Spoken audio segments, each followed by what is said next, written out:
মাত্র ২ বছর আগে শেখ হাসিনা যখন একটি বিতর্কিত নির্বাচনে জয়ী হয়েছিলেন, তখন কে ভেবেছিল তাসের ঘরের মতো তার ক্ষমতার চূড়া এভাবে ভেঙে পড়বে, আর ভেঙে পড়া একটি দল এভাবে বিশাল ব্যবধানে জয় নিয়ে ফিরে আসবে। বাংলাদেশে অনেক বছর ধরে পালা করে ক্ষমতায় এসেছে বাংলাদেশ আওয়ামী লীগ ও বাংলাদেশ জাতীয়তাবাদী দল বিএনপি। তবে এবার পরিস্থিতি একটু ভিন্ন। বিএনপির নতুন নেতা তারেক রহমান প্রথমবার সরাসরি নির্বাচনে অংশ নিয়ে জয়ী হয়েছেন এবং আনুষ্ঠানিকভাবে দলের নেতৃত্ব দিচ্ছেন। গত বছরের শেষ দিকে অসুস্থতার কারণে তার মা ও সাবেক প্রধানমন্ত্রী খালেদা জিয়া মারা যান। এর আগে মায়ের কারাবাস ও অসুস্থতার সময় তারেক রহমান ভারপ্রাপ্ত চেয়ারম্যান হিসেবে দলের দায়িত্ব সামলেছেন। তবে রাষ্ট্রবিজ্ঞানীদের মতে জাতীয় পর্যায়ে নেতৃত্বের ক্ষেত্রে তিনি এখনও পুরোপুরি পরীক্ষিত নেতা হিসেবে বিবেচিত নন। রাষ্ট্রবিজ্ঞানী নাভিন মুর্শিদ বিবিসিকে দেওয়া এক বক্তব্যে মন্তব্য করেছেন, তারেক রহমানের কোনো অভিজ্ঞতা না থাকাটা ইতিবাচকও হতে পারে, কারণ মানুষ পরিবর্তনের সুযোগ দিতে চায়, ভাবতে চায় নতুন ও ভালো কিছু করা সম্ভব, তাই অনেক আশা রয়েছে।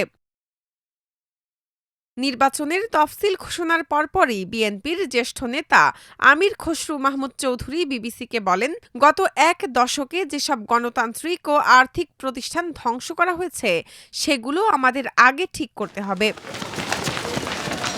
তবে রাজনৈতিক বিশ্লেষকরা বলছেন, বাংলাদেশে এ ধরনের প্রতিশ্রুতি দেওয়া এবং পরে তা ভাঙার দীর্ঘ ইতিহাস রয়েছে।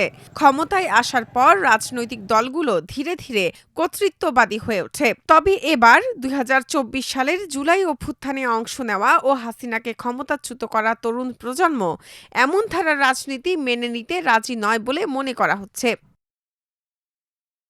নতুন সরকারের সামনে বড় চ্যালেঞ্জ হবে আইনশৃঙ্খলা পরিস্থিতি নিয়ন্ত্রণে আনা, পাশাপাশি অর্থনীতি ঘুরে দাঁড় করানো, খাদ্যদ্রব্যের দাম কমানো এবং বিশাল তরুণ জনগোষ্ঠীর জন্য কর্মসংস্থান তৈরি করাও কঠিন কাজ হবে।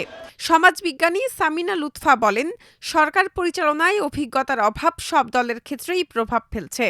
বাংলাদেশের ইতিহাসে দুবার নিষিদ্ধ হওয়া ইসলামপন্থী দল বাংলাদেশ জামায়াতে ইসলামী এবার প্রথমবারের মতো উল্লেখযোগ্য সংখ্যক আসনে জয় পেয়েছে।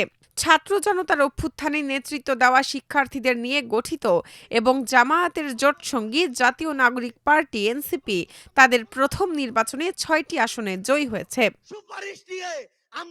সামিনা লুৎফা বলেন, আমরা সংসদে এমন অনেক নেতাকে দেখতে যাচ্ছি যারা আগে কখনো সংসদে ছিলেন না। এনসিপির তরুণদের অনেক কিছু শেখার আছে।